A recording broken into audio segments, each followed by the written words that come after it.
I've always known my power, the way eyes follow me across a room, the subtle shift in posture when I laugh, the stumbling words of men who think they have a chance. It's not arrogance, it's just fact. I'm Cassandra Hayes, and I've never met a man I couldn't wrap around my finger. That's why, when my friends and I sat at our usual corner booth at Luminous, our Friday night sanctuary, I didn't hesitate when Maya threw down the gauntlet. "You think you're so irresistible," she said, swirling her martini with a smirk. "But I bet there's someone here you couldn't charm if your life depended on it." I leaned back, scanning the crowded bar with practiced ease. Businessmen loosening their ties, groups of friends celebrating something or nothing, couples on dates that would lead nowhere. All of them predictable, all of them easy. "Point 'em out," I said, meeting Maya's challenge with a confident smile. She didn't even hesitate. Her finger aimed toward the back corner, where a man sat alone with a book and what looked like whiskey on the rocks. He was handsome in that understated way. Dark hair slightly too long, a jaw that suggested he forgot to shave for a few days, wearing a simple black Henley that fit well without trying too hard. But it was his complete disinterest in everything around him that made him stand out. In a bar full of people performing their Friday night personalities, he was genuinely absorbed in his solitude. "Ethan Cross," Maya said with the confidence of someone who'd done her homework. "Comes here every Friday, always alone, always reading. Never talks to anyone unless the bartender asks him a direct question. Jess from accounting tried to start a conversation with him last month. He smiled politely, answered in monosyllables, and went back to his book. Sarah from the third floor? Same thing. He's not interested, Cass. He's actually not interested." I studied him more carefully. There was something almost elegant about the way he turned pages, the way his shoulders held no tension despite sitting in a crowded bar. He took a sip of his drink without looking up, completely in his own world. "What's the bet?" I asked. "Get him to ask you out," Maya said. "A real date. Not just agreeing to exchange numbers or being polite. He has to pursue you. You have 3 weeks," my other friend Lauren leaned in with gleaming eyes. "And if you lose, you have to admit in front of everyone at the office that you're not God's gift to men. And if I win, you won't have to pay for drinks for a month, and we'll never question your prowess again," Maya declared. I didn't need a month of free drinks. I didn't need validation, but I'd never back down from a challenge, and something about this man, this island of calm in a sea of noise, intrigued me.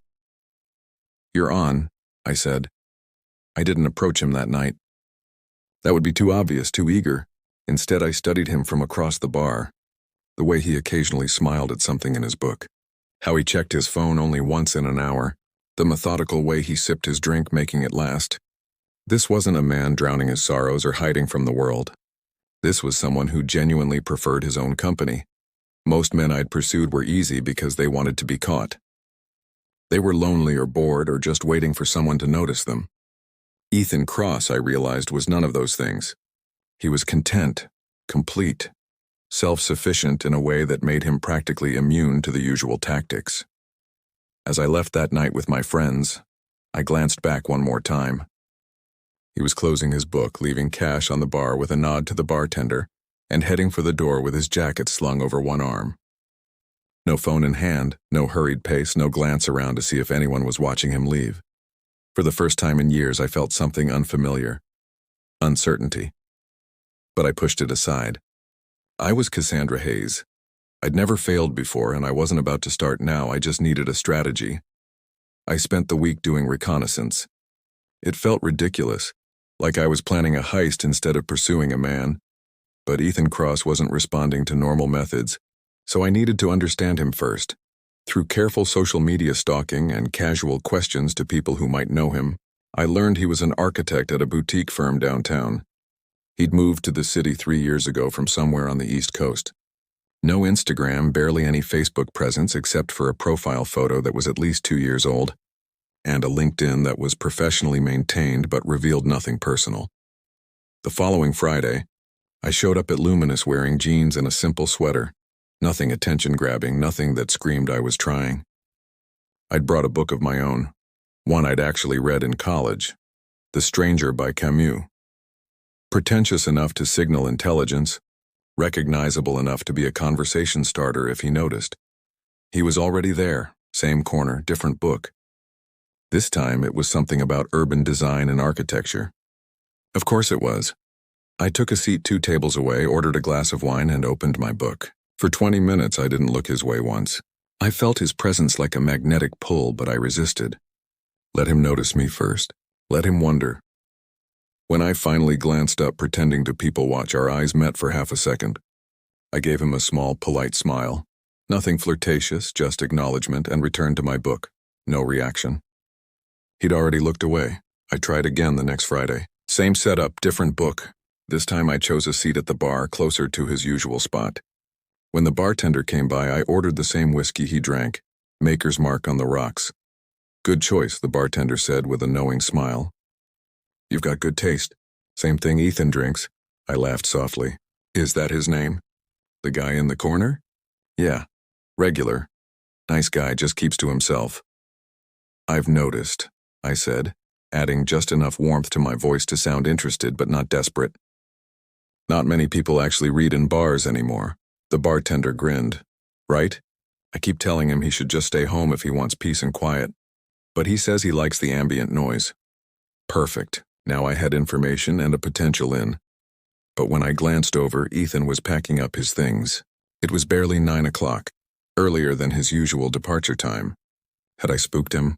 Did he somehow sense I was circling? As he walked past on his way out, I made one more calculated move. I dropped my pen, letting it roll directly into his path. He stopped, bent down smoothly, and picked it up. When he handed it to me, his eyes, gray-blue and surprisingly sharp, met mine. Thank you, I said with a genuine smile that had melted countless men before him. No problem, he replied. His voice was deeper than I expected, with a slight roughness that suggested he didn't use it often. He turned to leave. I'm Cassandra, I said quickly. He paused, looked back. For a moment I thought I saw something flicker in his expression. Assessment maybe, or curiosity. But then it smoothed over into polite neutrality. Ethan, have a good night. And he was gone. I stared at my wine glass, feeling something I rarely experienced. Rejection. Not harsh or cruel, but absolute. He'd been perfectly polite, perfectly kind, and absolutely uninterested. Maya texted me an hour later. How'd it go? He knows my name, I replied. That's progress. But it didn't feel like progress. It felt like I'd barely registered as a blip on his radar. Over the next week, I tried different tactics. I showed up at a coffee shop near his office during lunch hour, accidentally ending up in line behind him. He ordered a black coffee and a sandwich, paid, and left without noticing me at all. I joined a lecture series on modern architecture that I found through his firm's newsletter. He was there, sitting in the back, actually engaged with the content. I tried to position myself nearby afterward for the reception, but he'd slipped out before I could engineer a natural conversation. Every attempt felt more desperate than the last, and I hated it. I hated that I was trying this hard. I hated that he seemed genuinely oblivious to my efforts. Most of all, I hated that my friends were watching my unprecedented struggle with barely concealed amusement. Maybe he's just not into women, Lauren suggested over lunch one day. No, Maya said. Jess said he mentioned an ex-girlfriend once. He's just complete, like he doesn't need anyone. That phrase stuck with me. Complete. What kind of person was complete on their own? What kind of man didn't want attention, validation, connection? By the third Friday, I was running out of ideas and time.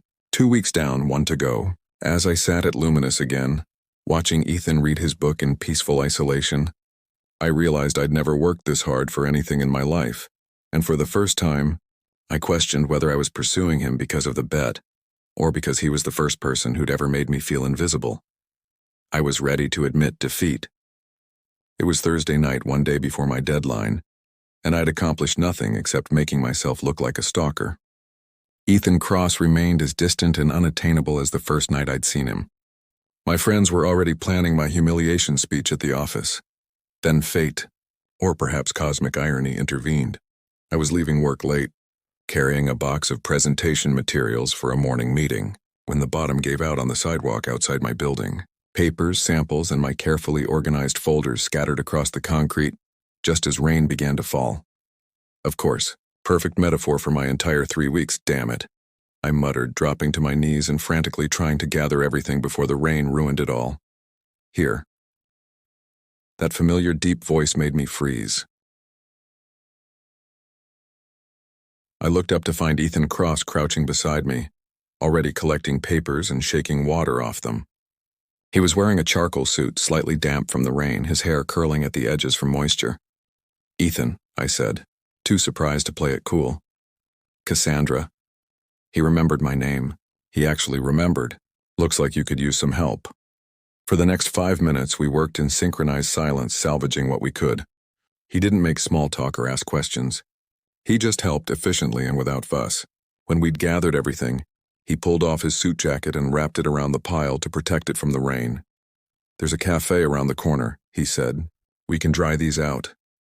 I followed him, too stunned to do anything else. The cafe was small and warm, nearly empty at this hour. Ethan commandeered a corner table and we spread out the damp papers, using napkins to blot them dry. He handled my work materials with the same careful attention he gave his books, methodically, respectfully, without rushing. "Thank you," I said finally. "You didn't have to do this." "I know." He glanced up and for the first time he really looked at me. Not through me, not past me, but at me. "But you needed help." Something in his directness disarmed me. No charm, no pretense, just simple honesty. "I've seen you," he said suddenly, returning his attention to a wrinkled presentation page. "At Luminous, at the coffee shop near my office, at that architecture lecture 2 weeks ago." My stomach dropped. "Oh, you're not subtle." He said it without accusation, almost with amusement. I've been trying to figure out why. Here was my chance. I could laugh it off, play it cool, maybe salvage something. Instead, exhaustion and honesty won out. "There's a bet," I admitted. "My friends bet that I couldn't get you to ask me out." 3 weeks? Tomorrow's the deadline." I expected anger or disgust. Instead, he leaned back in his chair and actually smiled. A real smile that transformed his entire face. "A bet." He seemed to be testing the word. "That's refreshingly honest." "I'm sorry," I said, and I meant it. It started as a stupid game, but now it feels gross. You're a person, not a conquest. "I shouldn't have—" "You're right," he interrupted. "You shouldn't have. But at least you're admitting it now instead of continuing to pretend you accidentally keep ending up wherever I am." I felt heat rise to my cheeks. "In my defense, I'm usually better at this," I noticed. "Your technique degraded significantly after the first week." His expression was somewhere between amused and analytical. The initial strategy was good, establishing ambient presence, no pressure. "But then you got desperate, started forcing interactions instead of letting them happen naturally." I stared at him. "Are you seriously critiquing my seduction strategy? You made it a project."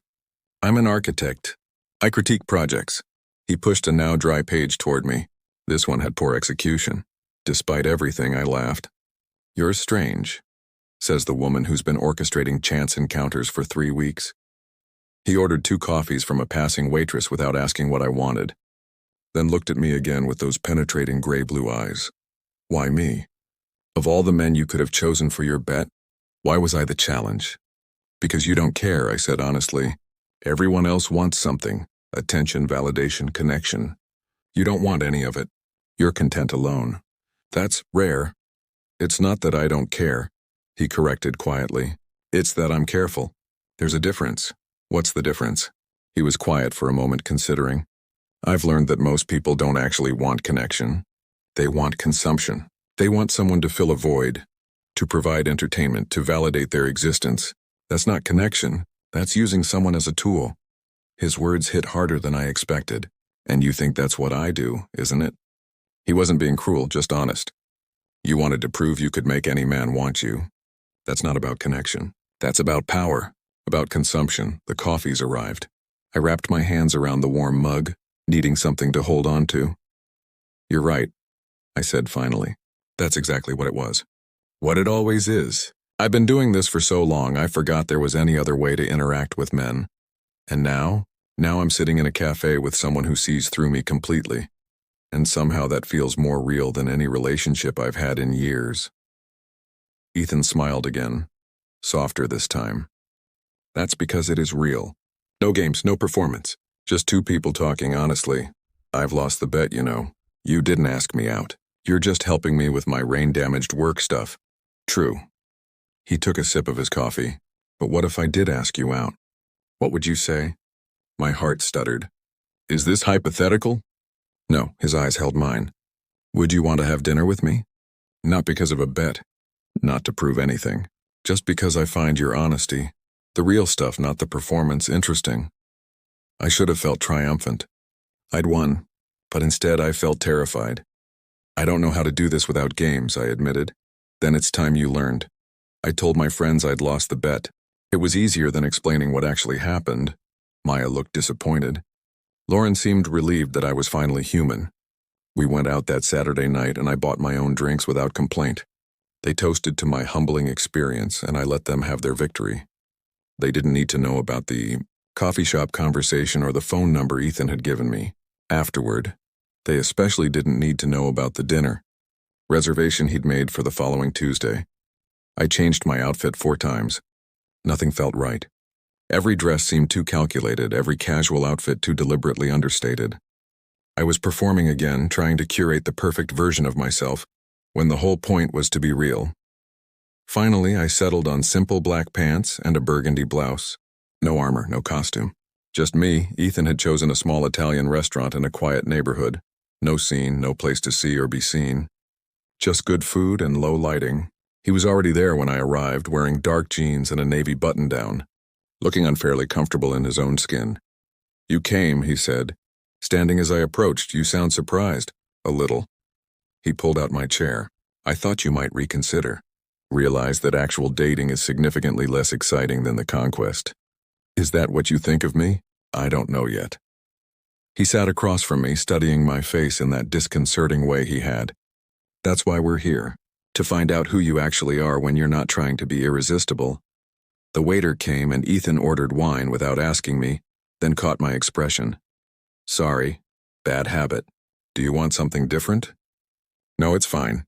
I'm just not used to men who make decisions. Most of the men you date probably can't think clearly around you. He said it matter-of-factly, without flattery. That's part of the appeal for you, isn't it? The power imbalance. I should have been offended. Instead, I was fascinated by his bluntness. You know, most first dates involve more small talk and less psychological analysis. Would you prefer small talk? We could discuss the weather, our jobs, our favorite movies. All perfectly pleasant and completely meaningless. He leaned forward slightly. Or we could be honest. You spent 3 weeks trying to manipulate me. I'm curious why. Not the bet, the real reason. I took a long sip of wine, buying time. No one had ever pushed me like this before. I don't like losing, I said finally. Neither do most people. Try again. Fine. I met his gaze directly. I didn't like that you didn't see me. I'm used to being seen, being noticed, walking into a room and changing the energy. You didn't even register my existence and it made me feel invisible. And you hated that. Of course I hated it. Wouldn't you? No. He said it simply, without judgment. Being invisible is peaceful. It means people respond to who you are, not what they want you to be. Must be nice, I said, unable to keep the bitterness from my voice. Being a man, having that option. For the first time, his expression softened with something like understanding. You're right. I apologize. I didn't consider that. We were quiet for a moment. The waiter brought bread and Ethan tore a piece slowly, thoughtfully. Tell me about the first time you realized you could manipulate men, he said. That's a strange question for a first date. Cassandra. My name in his voice sounded different, not like a summons or a seduction, but like he was actually trying to understand the person attached to it. We're past strange. Tell me. So I did. I told him about being 15, and realizing that smiling at my history teacher got me extensions on assignments. About being 17 and understanding that playing dumb made boys feel smart and therefore generous. About college, where beauty and charm could open doors that merit alone couldn't. It became a game, I admitted. Every interaction was a test of my power. Could I make him laugh? Could I make him buy me drinks? Could I make him fall in love? Each one was proof that I had value. And now I'm 28 years old and I built my entire identity around being wanted. I don't know who I am when I'm not performing. I met his eyes. Is that honest enough for you? It's a start. He reached across the table, not to hold my hand, but to draw my attention. Here's my honesty. I was engaged once. 3 years ago. She was beautiful, charming, everyone loved her. I thought I did too. What happened?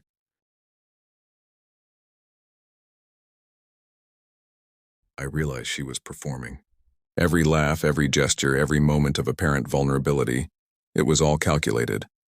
She'd decided who she needed to be to keep me, and she played that role perfectly. When I told her I wanted to know the real her, she looked at me like I'd spoken a foreign language. She didn't know who the real her was anymore. My chest tightened. So you broke it off. She did, actually. Said I was asking for something impossible, that everyone performs and I was naive to expect anything else. He pulled back, his expression unreadable. Maybe she was right. Maybe authenticity is just another performance we convince ourselves is real.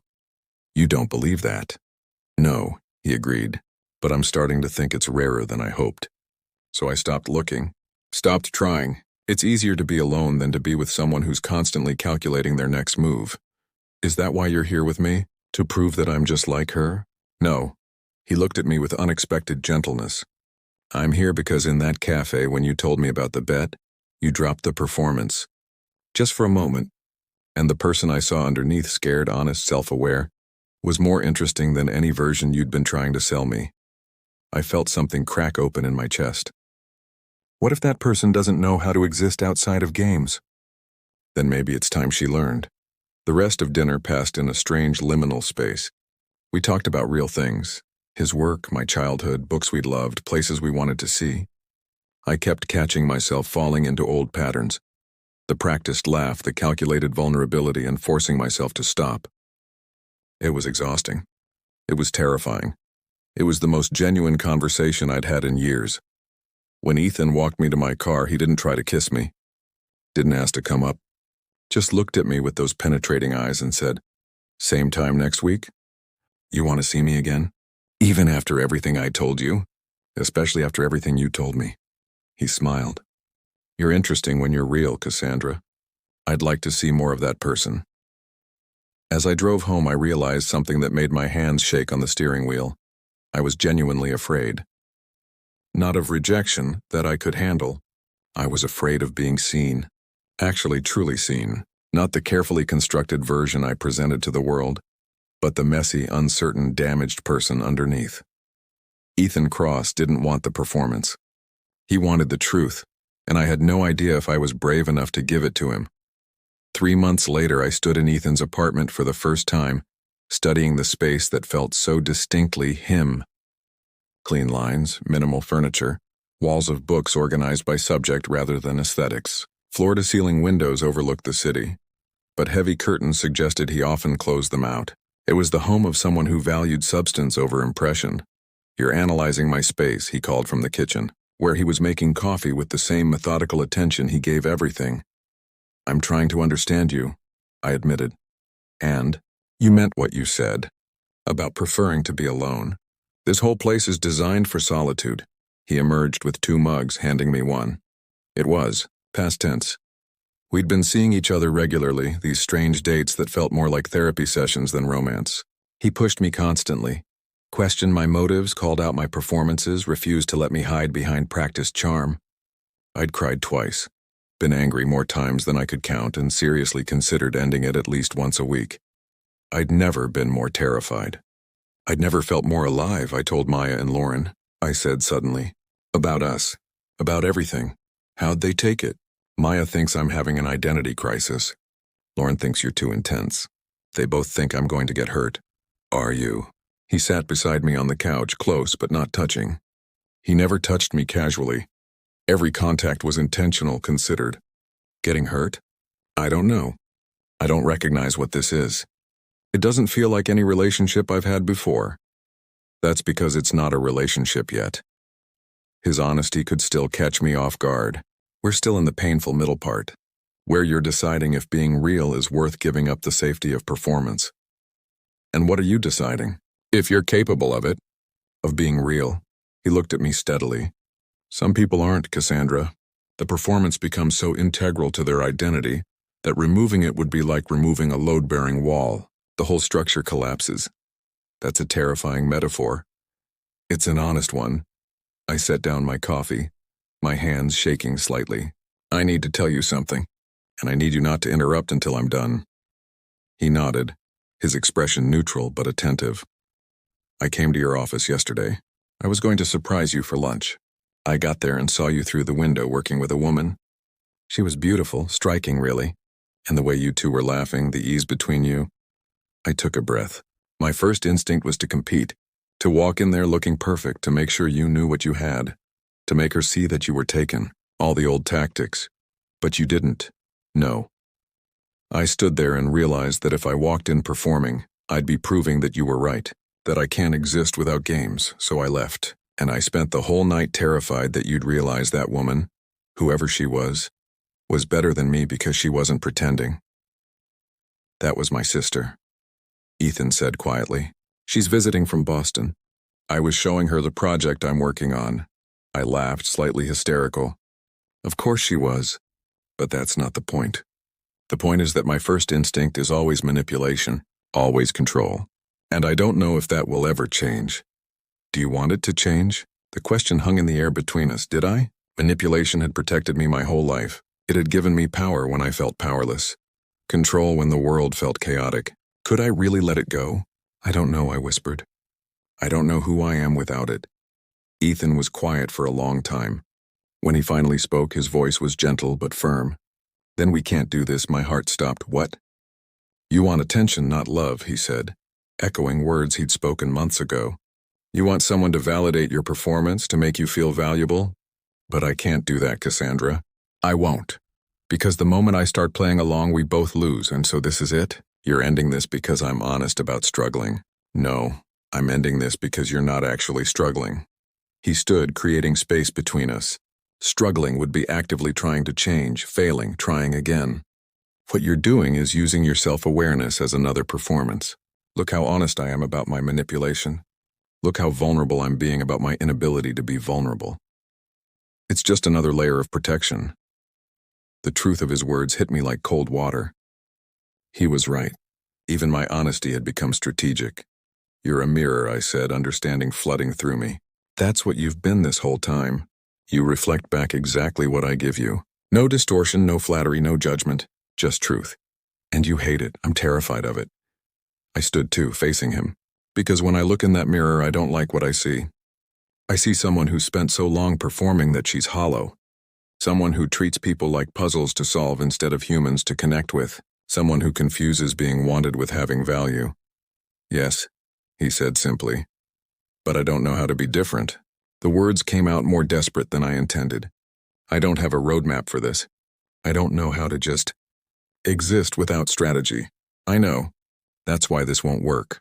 I felt tears building but refused to let them fall. Even now, some part of me was calculating how vulnerability would play. The realization made me sick.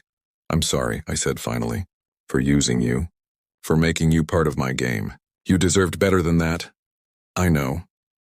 He walked me to the door, his expression sad but resolute. For what it's worth, I think you could get there. To authenticity. But it would require demolishing everything you've built and starting from foundation. Most people aren't willing to do that. Are you saying I'm not worth the effort of trying? I'm saying I'm not strong enough to watch you not try. He opened the door.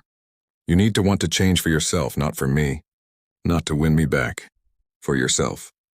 Until then, we're just going to keep having the same conversation in different forms. I stepped into the hallway, feeling like I was walking away from something I couldn't name. At the elevator, I turned back. That first night at Luminous when you were reading alone, were you happy? He considered the question seriously. I was content. But content isn't the same as happy. I think I was just protecting myself from disappointment by not wanting anything. And now? Now I know what I want. Someone real. Even if that means being alone until I find them. He gave me a sad smile. Go figure yourself out, Cassandra. Not for me, for you. Because the person hiding under all those performances might actually be someone worth knowing. The elevator arrived.